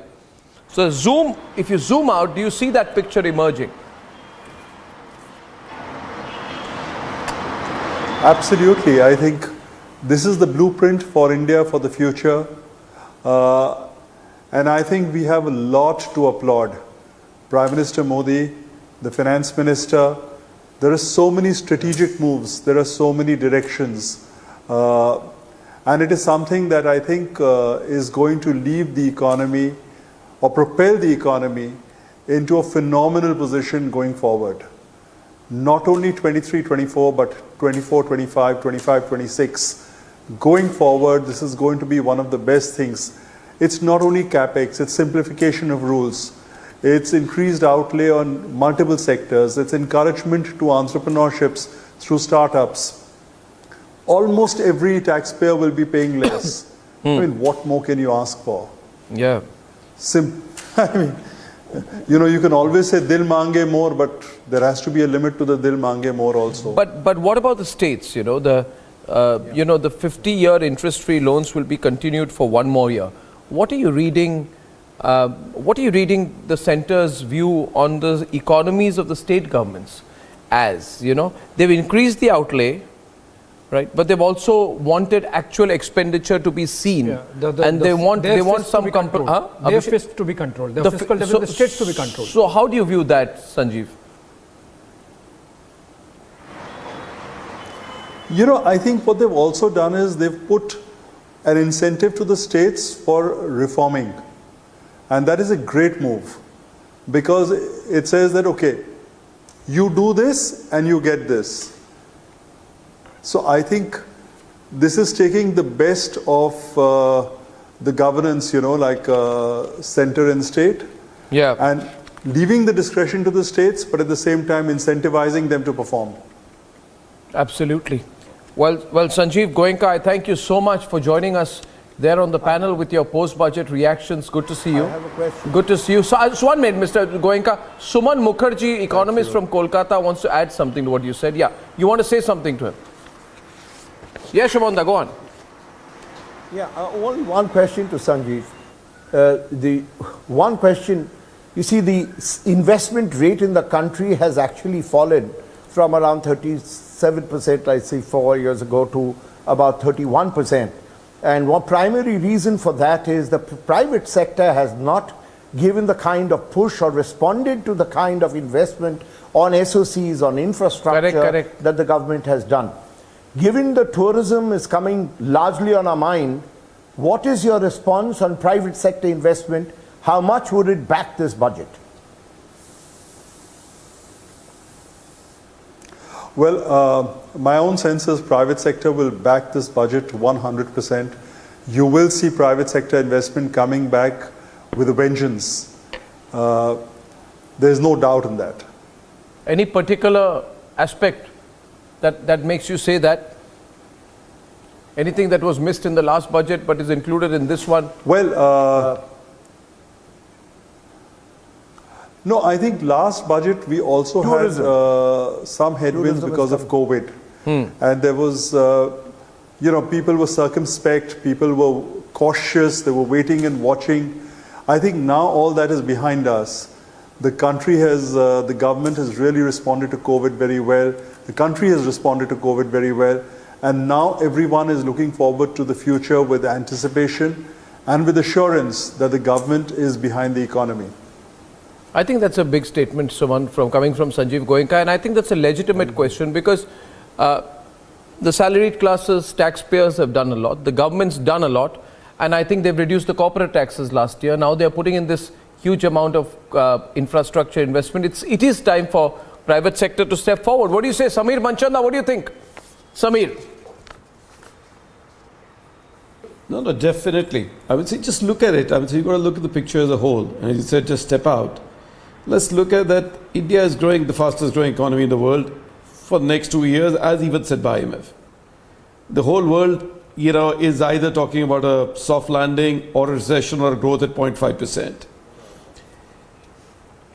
What has this budget done? This budget has reinforced the path which our Honorable Prime Minister and the Finance Minister have taken, which is, on everything, inclusive growth, digital India, the youth, the young entrepreneur, artificial intelligence, upskilling, everything that you want is actually happening here. And I think India, if you look at Indian, you're talking about private investments, the last 5 years, you've also seen consolidation and strengthening of balance sheets. And I feel now you will see the unleashing of those. You will see the capital investment growth. I mean, so the last few years, you may have seen belonging to the young youth digital ideas. You will now see both. I'm not saying the digital will always be there because that's one cornerstone of the progress which is going to be there in the next 10 years. It's a robotics, artificial intelligence will become the norm. And you will see rapid growth in this. So I would feel that everything what you would want is actually there. And I think India really outshines the rest of the world by miles and miles. And this is the time then to make the investment and reap the gains of the investment which you make today. Yeah, I think overall, I think it puts forward a fantastic investment climate. I was just thinking that if on top of it, Sameer, Ashish, we would have had enough agricultural reforms, and if the politics had not come in the way last year, then imagine what impact the overall picture would have seen today. I mean, if the politics over the farmers' bill had not gone out of control last year, Abhishek, put that on top of this, and what would our numbers have been? Ashish. The tremendous amount of integration it would have brought in between the rural and urban markets. Yeah. I also want to point out here, it's interesting, this time, PK, there has been no response from the opposition at all. We are told that they don't know what to say. There hasn't been any, even from the opposition, they are not finding a clearly critical reaction to present. Usually one or two are found. Ashish, that's the feedback I'm getting from Parliament. Yeah, so just to add to you mentioned about the farm laws had they been there, but then you can always keep on wishing for the perfect situation and the perfect numbers times, up as well. But that's not something life offers you. So I guess what they have achieved despite the challenges, so it was not just the farm laws. I mean, we were all set post-COVID, the heavy lifting that the government had done, we were all set for a serious amount of growth, but the Ukraine crisis came our way. Then you had the farm laws agitation. So some of the other challenges will always keep on happening, but look at the way this government has remained focused and steadfast on its path. As Mr. Mukherjee said, and I was trying to add to that, this is a budget for all. I mean, we can't miss out on the government. So you in the previous half, you mentioned about creating jobs. Creating jobs, the only way to do that is through investments, through growth. And this government, I mean, just look at one of the announcements, 157 new nursing colleges are being set up. Then there are new technical education as regards medical equipment manufacturing is concerned. There is a serious understanding and awareness in this government regarding skilling. World at this moment and the years ahead is aging. It requires medical care. It requires care, and that's where these 157 new nursing colleges plus the Atmanirbhar Bharat in which you are getting in through PLI and other schemes, the medical equipment which are currently being imported, you are working towards skilling also. So the realization is humongous in terms of job creation, and it's not just job creations within the country. They are okay with the fact that these jobs that are getting created abroad, India is ready to capture them. Tourism, I think it's a thrust area for this government. Tourism actually leads to capital formation. If you're focused on tourism, that will lead to capital formation, that will lead to huge amount of job creation, but moreover, it will lead to forex savings as well. So I think all in all, it's as Mr. Mukherjee mentioned, and couldn't have been better way to sum it, it's a budget for all, and the realization and the pulse at the ground level which this government has and has exhibited through this budget is remarkable. Absolutely, absolutely. PK, you wanted to add something there, PK?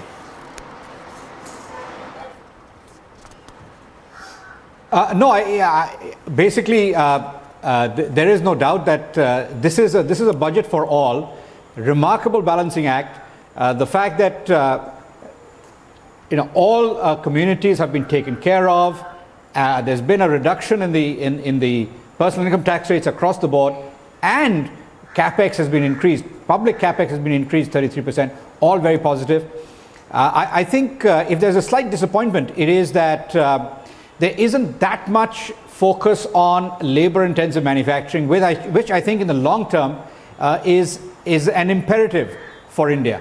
Over the next few years, we really need labor-intensive manufacturing. Bishop Basu, if I could add, there was how do you see this reduction in custom duties? But really, we need. How do you see this reduction in custom duties, for example, on capital goods, which go into manufacturing industry specific to the electric vehicle ecosystem, for example, the lithium-ion batteries, the mobile industry? So I think the focus must be on leveraging those benefits for the manufacturing sector and hence job growth and employment.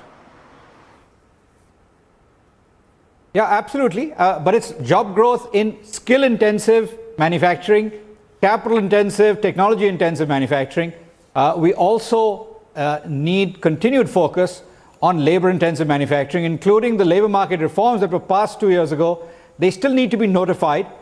We need that to be notified and gazetted so that we can begin to see really large-scale manufacturing of textiles and garments. You know, if those 4 labor codes are implemented, which are already there on the statutes, some would say they're going to take away jobs. And it's a difficult catch-22 situation for the government. Not notified. Now, see, first of all, that has already been passed. It's been passed by both houses of parliament, signed by the president.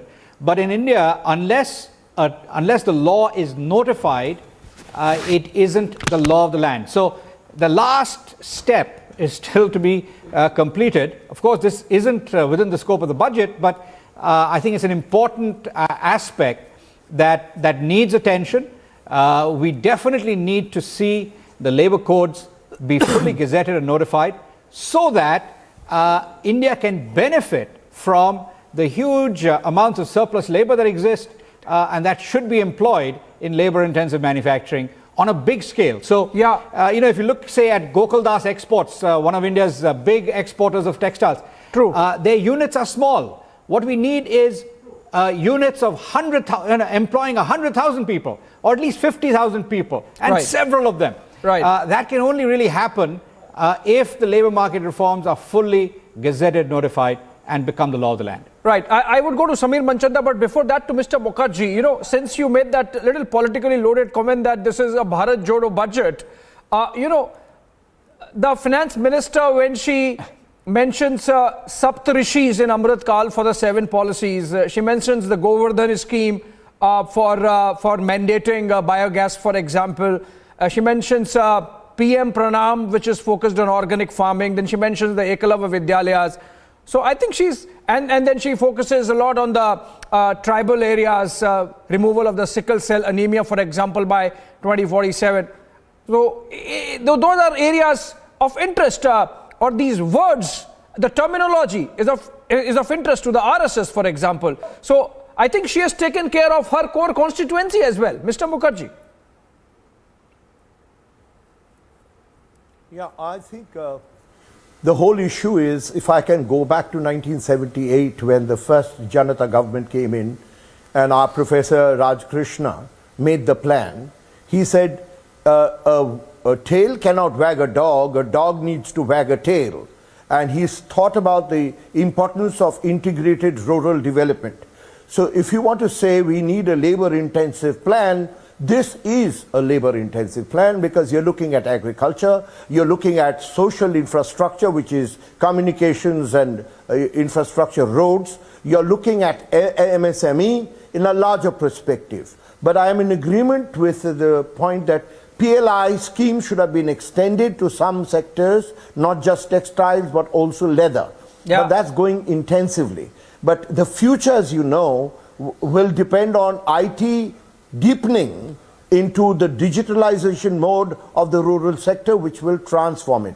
You need R&D there, you need private sector investment there, like the main movers, ITC for instance.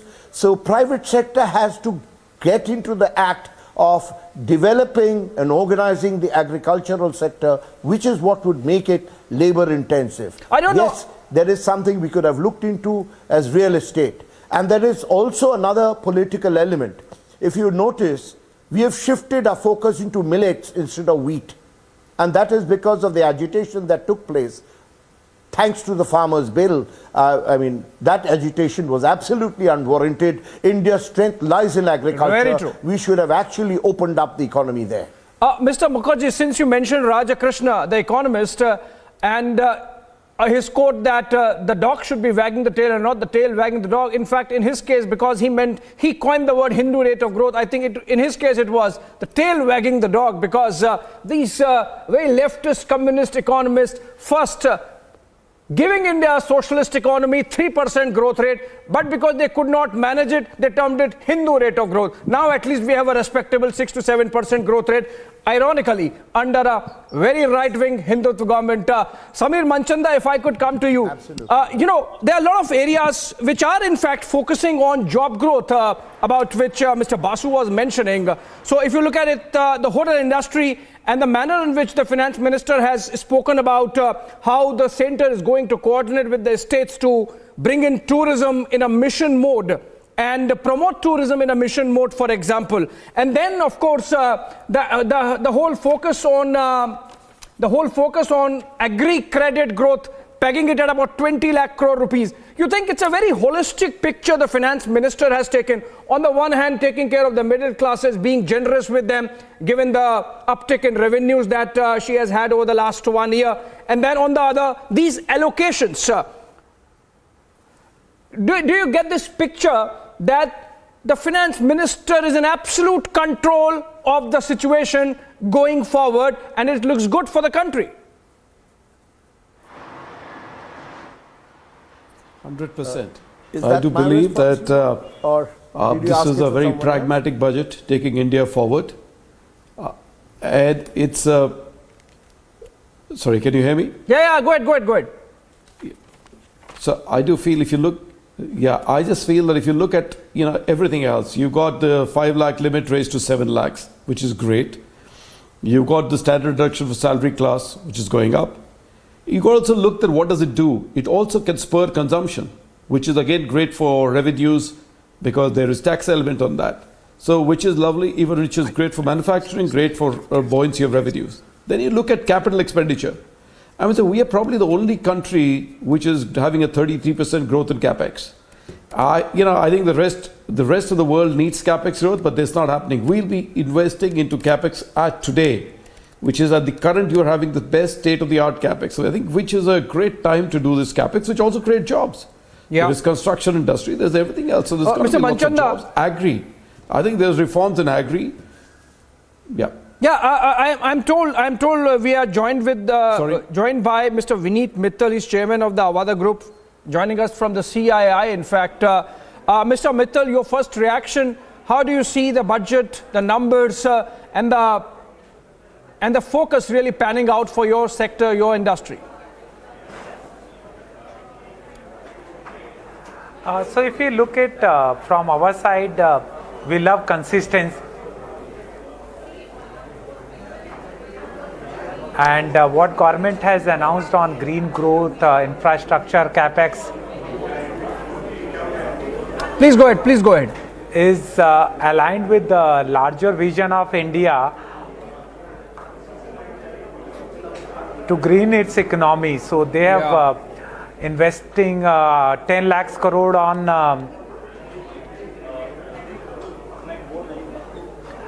on capex. That is amazing. Actually, that's going to spurt overall growth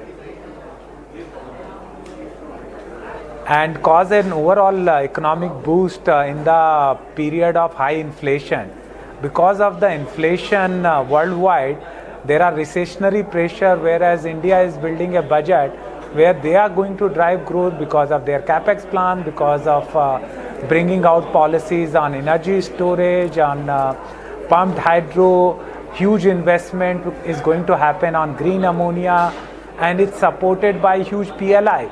So if you look at overall for the energy sector and infrastructure sector, there was large impetus in the budget, and to encourage state government to align with the central government, what they have done is that 0% support for 50 years, they have aligned with the distribution reforms and with the capital formation.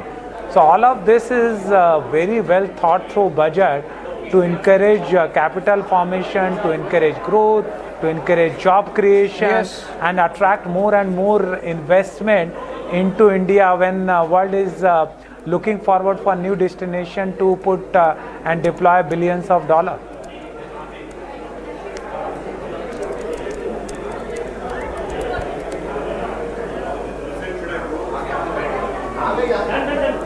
All right, I think seems to be some audio issue there with Vinit Mittal. We'll go back to it. We'll go back to him in a bit. But if I could take this to Mr. P.K. Basu, and we have some more guests, I believe, joining in. There's this aspect of global messaging that I can see in the budget when it comes to greening of the economy, incentivizing the entire lithium-ion batteries ecosystem, focusing on scrapping of vehicles and getting them converted to green vehicles, electric vehicles, incentivizing that, and then the focus on biogas and mandating 5% of biogas, the whole the whole hydro mission that the finance minister seems to be backing with about 20,000 crore rupees of provisions. You think, Mr. Basu, apart from our goals under the climate change talks that are there, India is sending across a message that we are a very responsible member of the Global Committee of Nations, and we'll do everything, including provisioning in the budget, to make sure that all our targets are met. In fact, we exceed those targets. Yes, there's a big focus on defossilizing the economy. There's particular allocation given for that as well. So yes, this is, as part of India's G20 presidency, green initiatives are going to be very important. Renewable energy is a major thrust area for what India wants the world to accomplish during this G20 presidency year for India. And this budget is, very much dovetails into that story of moving India onto greener pastures on the environmental front, and particularly green hydrogen gets a big focus. Biomass, as you said, gets a big focus, and of course, India is already a leader in solar energy, and that solar, wind, all the renewable energy sectors are a key focus area. And of course, e-vehicles, I think, are going to receive increasing focus. The elimination of customs duty on e-vehicles is actually quite a significant step that suggests that that will receive significant thrust as well. So yes, absolutely. I think the environmental initiatives in this budget are very significant, and they provide a message to the world that India is very much on target with the goals of COP27. Yeah, in fact, not just the electric vehicle ecosystem or the infrastructure, but also, for example, provisioning about 10,000 crore rupees for generating renewable energy to the tune of about 13 gigawatts in Ladakh, and that's significant. Mr. Mukherjee, you really wanted to add something to this. Yeah, that's only one area on the greening part that we are trying to do. One is, of course, the circular economy, how to make economic performance and how to deepen the socio-economic parameters. But I think one thing that the FM missed is how to use waste as a resource. You might talk about batteries, but you need electricity for that, for charging the batteries, particularly e-vehicles. That is going to lead to pollution also, and that's going to lead to waste. So the plastic use, the waste handling, which itself could be a product for industrial use. There are 350 products produced in America for products like used currency papers, the rubber, the plastic. How do we use that? There's enormous scope, which I think is a point we've missed. I'm sure she's going to tackle it in the next budget or in future. Right. In fact, I am being told that we have been joined by Piruz Kambata of Rasna, and if we can get him on air. All right, not through yet. So let me just take in this forward with another area I thought was interesting. And if I could take this to, of course, Ghanshyam Tiwari also joins us. But before I take a political question, and Kalikesh Singh Dev also is with us, I believe, if I can see him. Yes, Kalikesh is there, yes. So let me take some political reactions first, since we have Ghanshyam and Kalikesh joining us. Ghanshyam, over to you first, and then I'll go to Kalikesh. How do you see this budget? Everyone else seems to be cheering it. Ghanshyam, what about your camp? Well, good afternoon to you, fellow co-panelists and the viewers. And also I congratulate the Finance Minister of India for presenting her 5th budget.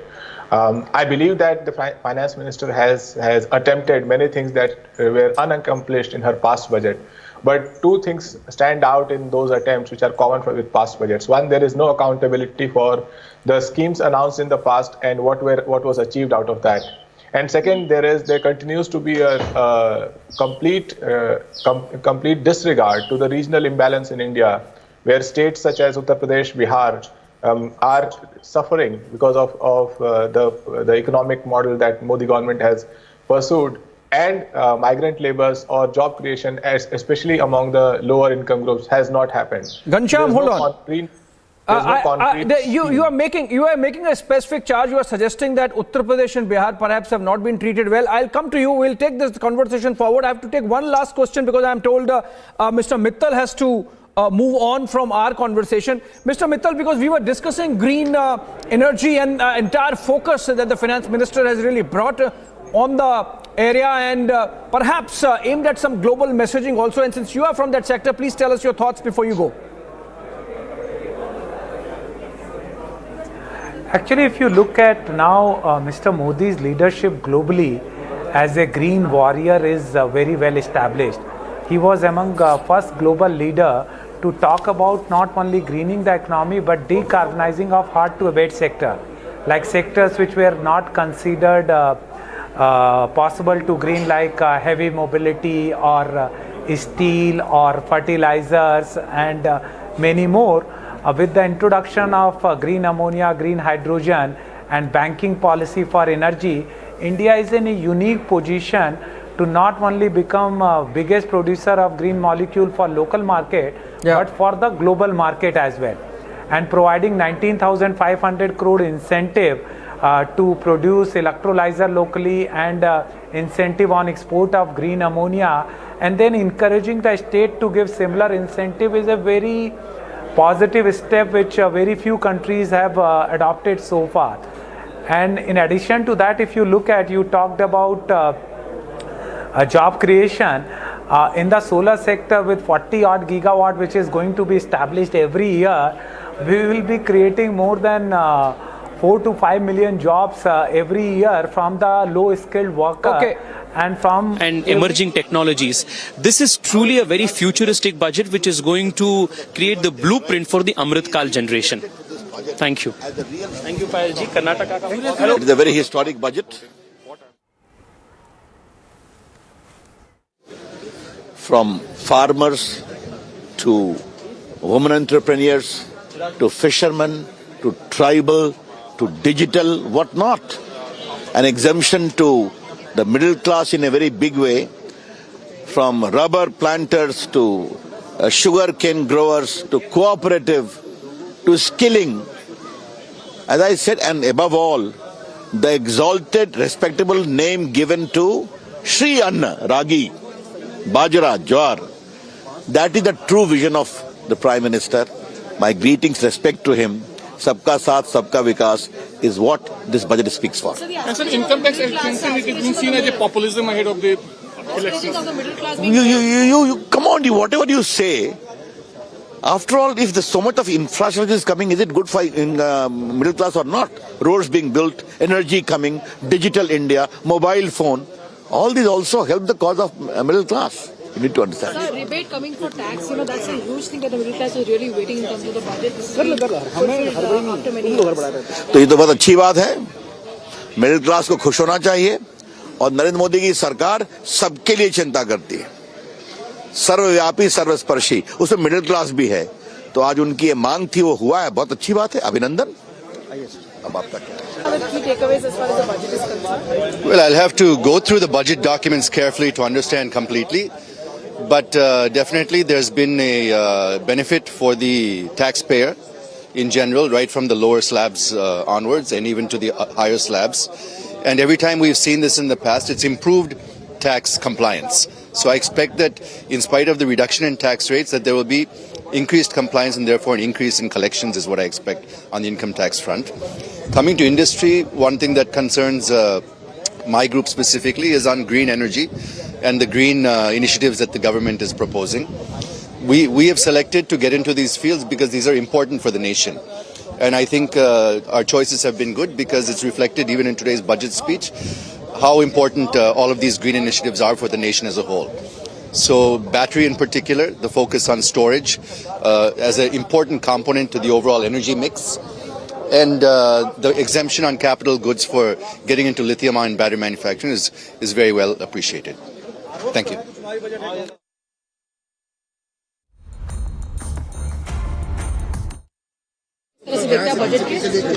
हम लोग बहुत खुश है कि इतना अच्छा budget सामने में आया है. I need to speak in detail with you.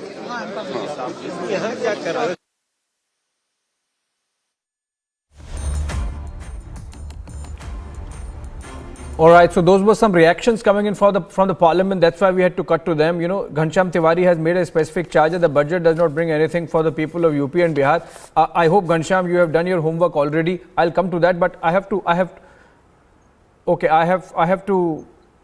take Kalikesh also. Kalikesh, how does it look from there in Odisha? Or you might be in Delhi, but your takeaways from the budget.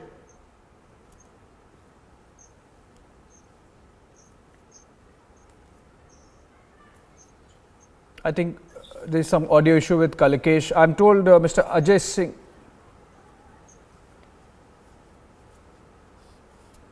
Do we have Mr. Ajay Singh of the SpiceJet connected? Can you hear me, Mr. Ajay Singh?